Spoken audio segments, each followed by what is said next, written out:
Hi friends! Well, I am starting today's video off in my car. I am just at our little local grocery store to pick up a few things on our list and for supper tonight.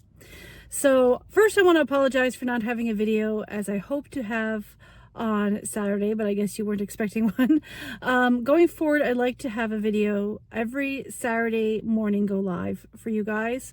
So around 10 o'clock my time, which would be around 9 o'clock Eastern time, is when I hope to have a video every Saturday going forward now, and that will be my schedule. And then perhaps some extra ones along the way. But it's been a week. It's been a week since this past week. Actually, I didn't get to film because I was dealing with my laptop for most of the week. I actually thought it actually died. That's what I was fearing for, that it had died. But we got it working again, but my editor's a little bit tricky, so we have a little bit of a workaround, so we're working with that. But anyway, the goal is moving forward now to have a video every Saturday go live. So today I'm going to be in the kitchen. I hope to make my grandmother's molasses biscuits. And I also am doing this new recipe of mine. It is a creamy, like mushroom spinach chicken. So I'm home now and I'm just starting on supper. So as I mentioned earlier, I'm making this creamy mushroom and spinach chicken recipe I have. And I'm still kind of like playing with some of the measurements and that to figure out which I prefer, but we'll figure it all out, I guess, here together for spice amounts and things like that. So I'm just peeling some of these potatoes here because they're really nice. This chicken mushroom, it kind of makes that creamy sauce, which is a nice kind of peppery creamy sauce to go over mashed potatoes. So I'm just going to peel some of these. There's a few dark spots on them, so I'm just kind of peeling them a bit thicker. And get these going before I start on the chicken itself. So I said I meant to have a video up on Saturday for you. That's what I want as my schedule going forward, is to have a video every Saturday morning. As I said, it's been a week. I never got a chance to film.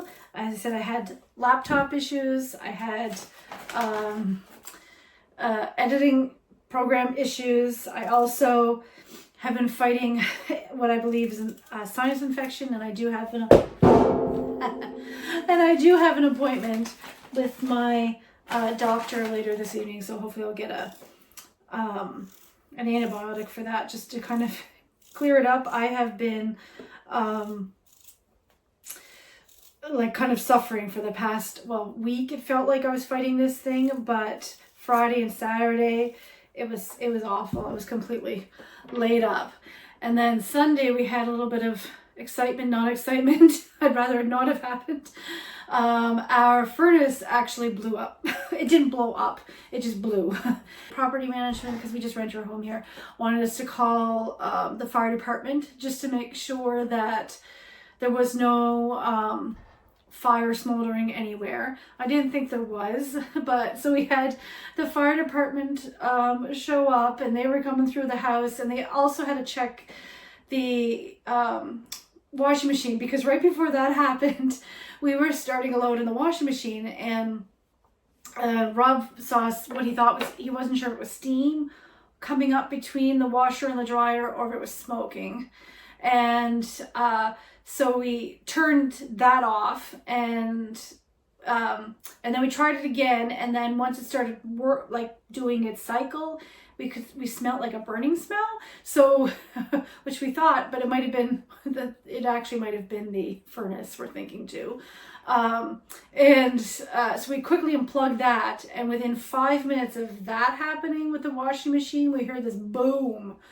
And so we're like, what in the world was that? So Rob runs down to the basement, and he discovers that the little, the trap at the bottom of your chimney, so you could clean, was blown off, not quite off the hinges, but almost right off the hinges. And then there was ash spread out across the floor. And so anyway, that's what happened with the furnace. And so, as I said, they asked us to call the fire department. And so the fire department came and they were in, and so they were checking the washer to make sure there was nothing there. There was no fire there. They checked down here. They couldn't find any fire, and as I said, it was something to do with the furnace. So we've been very lucky that there was no fire.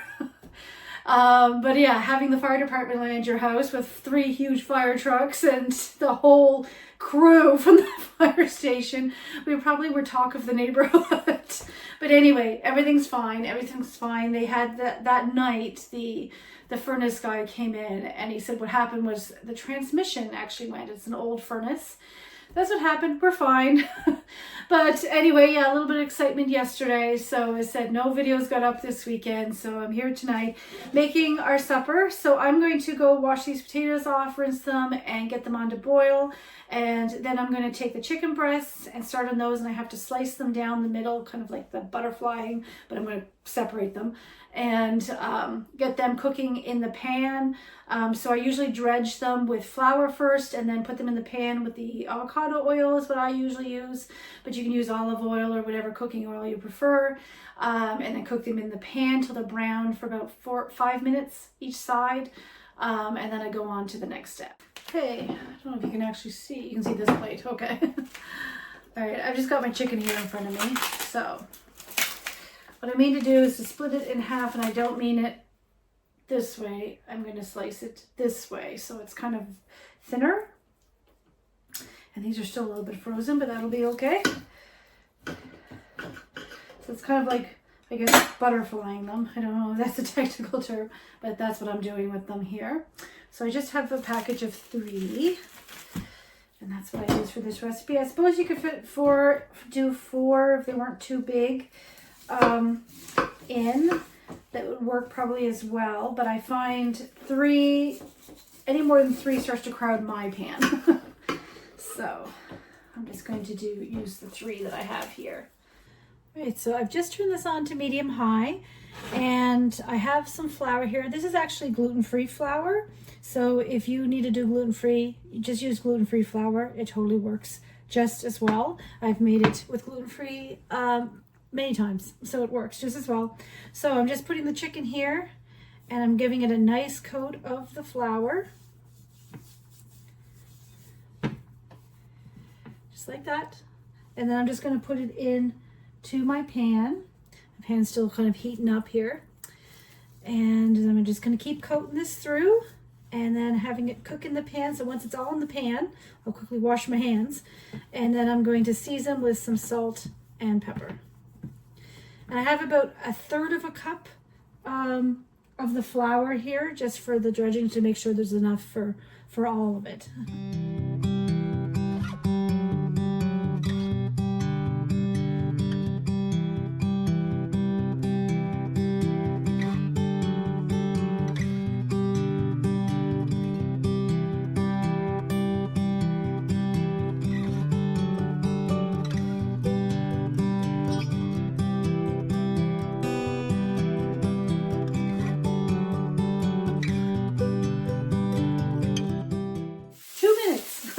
Left before I have to remove the chicken. So I've just washed the mushrooms, and I'm just going to give them a slice right quick, and then I remove the chicken. So the chicken has been cooking 5 minutes per side.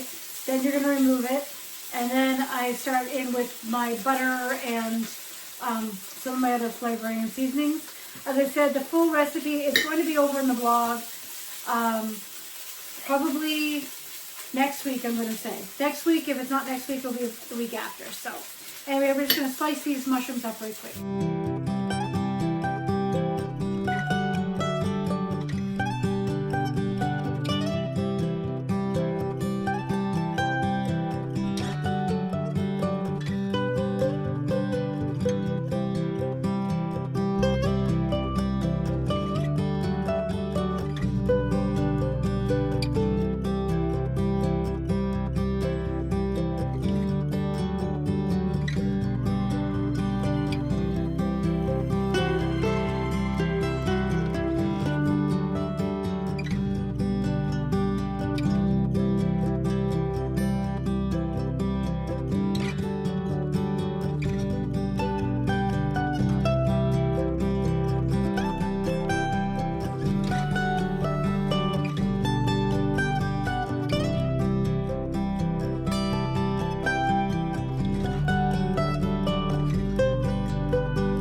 mushrooms are all cooked, so I've just removed them, added them to the plate with the chicken.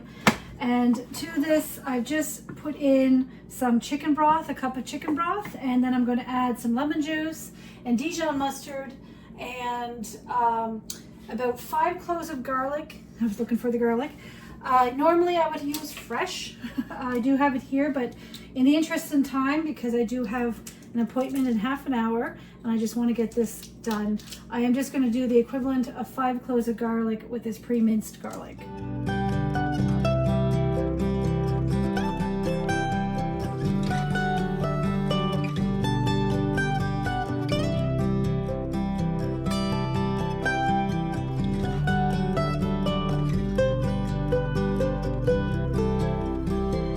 So I'm just going to cook this up for about 4 minutes or so till it reduces a bit, and then I'll add the cream, which is about 2 cups of cream.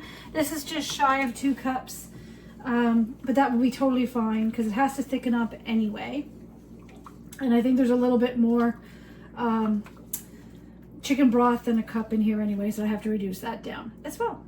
All right, so I've reduced the heat and it's been cooking for about 4 minutes now. And I'm just going to put about 1.5 teaspoons of pepper in. I like it a little bit more peppery than not. And then about 1 teaspoon of salt. And then if I want to add more salt in after that, I can. But there is actually some salt with the rest of it. So I'm just going to give that a quick stir. And then I'm going to add the cream. So I'm just going to add this in little by little and give it a stir and incorporate this whole container here, which is about just shy of 2 cups.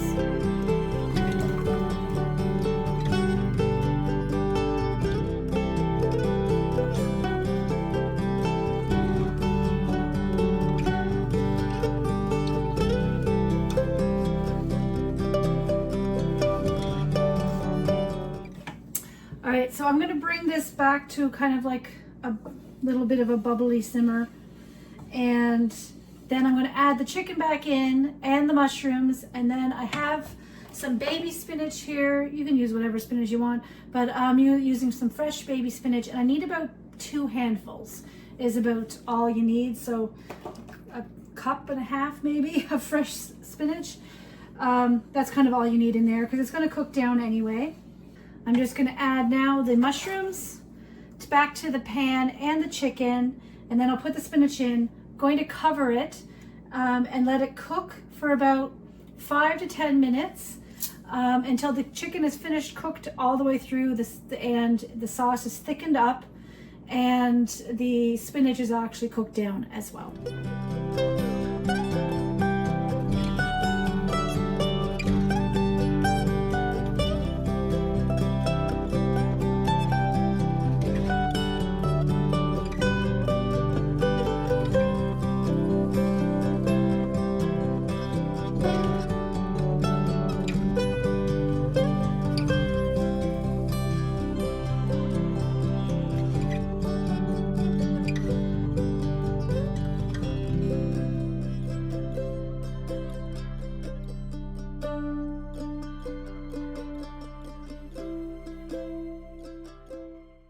So that is reduced, and I think I'm going to adjust the cream, the amount I used. I'm going to do it by 1.3 cups, maybe 1.5 cups you can use, but it takes longer to reduce with the more, and I really didn't need that much cream.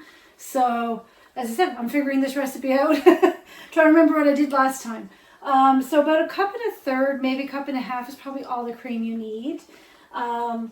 And so I'm just going to plate it up here so you can have a look and see it.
guys, so it is actually Wednesday now, and I think it's probably, yeah, about 2:15 or so. And yeah, we had a day yesterday. I won't go into it. So I ended up not doing any filming, and then yeah, my sinus infection just kind of took the good out of me by the middle of the afternoon. So I was done. So I am have a little bit of energy now, and I want to get into making my grandmother's molasses biscuits here. So I've already mixed up the dry ingredients. So I have 4 cups of flour, a teaspoon of salt, 2 teaspoons of soda, 2 teaspoons of baking powder. I actually have to put another one of soda in, some sugar, ginger, cloves, and cinnamon. And so then I have to put in about a cup, so about a half of this. It's supposed to be shortening that you use, but I'm going to actually use lard today because I went to go get the shortening in my cupboard. It wasn't good anymore. So we're going to use lard today, and hopefully it turns out just as good. And if it does, then I know to put that in my recipe for you guys, that you could use either lard or shortening. But my grandmother did use shortening when she would make it. So anyway, we're going to go from there. So I'm just going to cut in, and it says to cut in with the pastry blender 1 cup of this shortening. So that's what I'm going to do right now.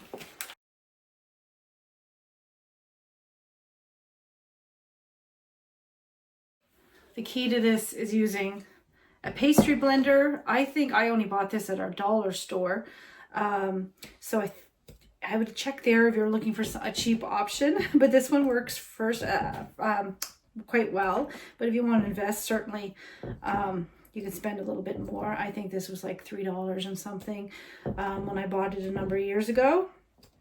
So my grandmother always used this. Now other recipes say you can use like a couple of forks, or you can use knives and that just to cut it up. What you're doing is you're just trying to cut it up, and you're going to mix it in so it becomes kind of like a crumbly mixture. So that's what you're trying to do.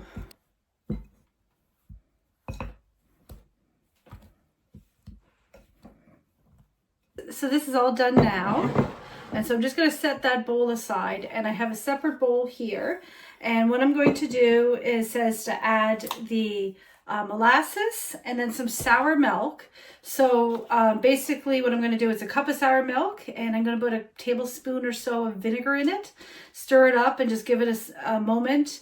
And then I'll add it into with the molasses and the 2 eggs. And I'm going to mix that together.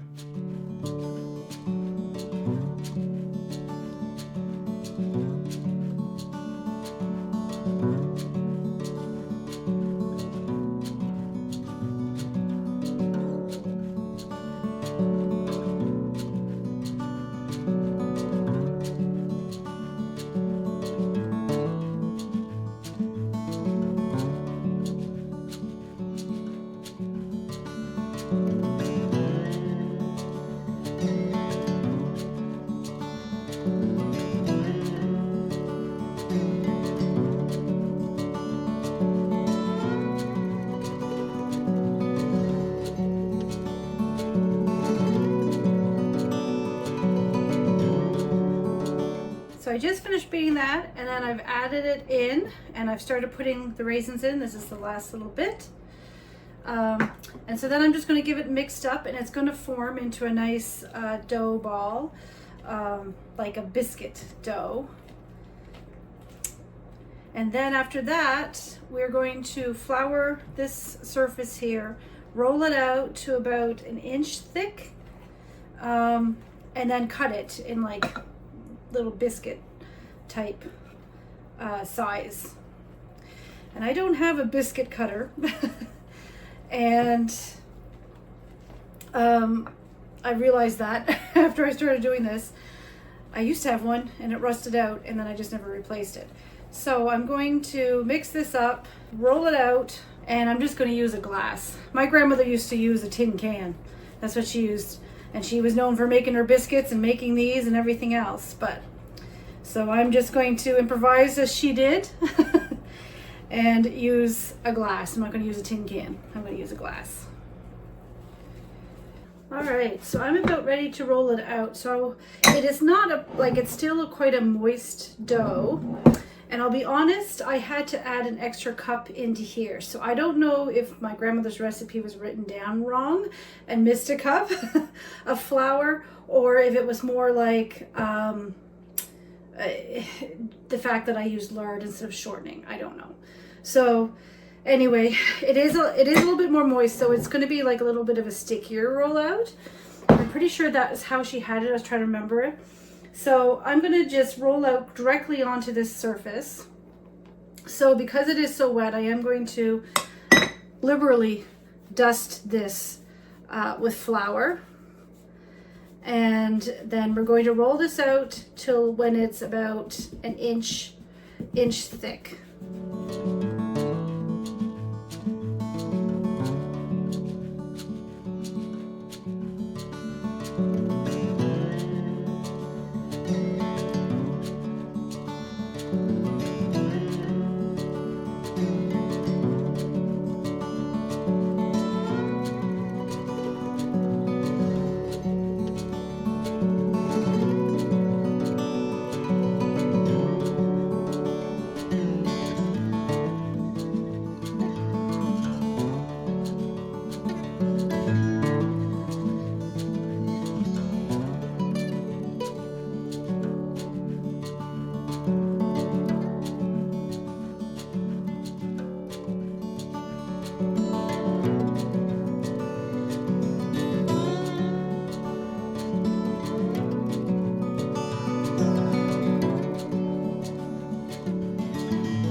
So I just put the molasses biscuits in the oven, and they'll go in at 375 for 12 to 15 minutes until they're nice and cooked. I would say browned to show that they're cooked, but they're brown anyway.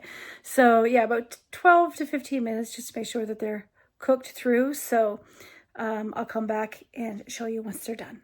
So that is them out of the oven, and they're a little bit thinner.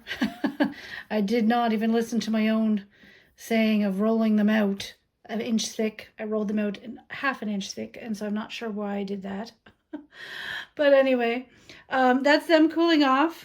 These are just the ones that I used when I mushed like the little bits and scraps and that together. And you can dust some of that extra kind of flour off from the rolling out process. So they're really hot right now, and so I'm going to let them cool off, and then I'm going to make myself a cup of tea and give them a try.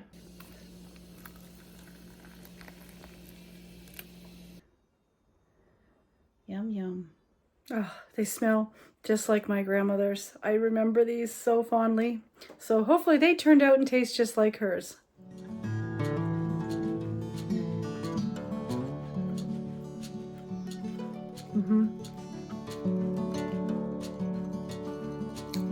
Yep, just like hers.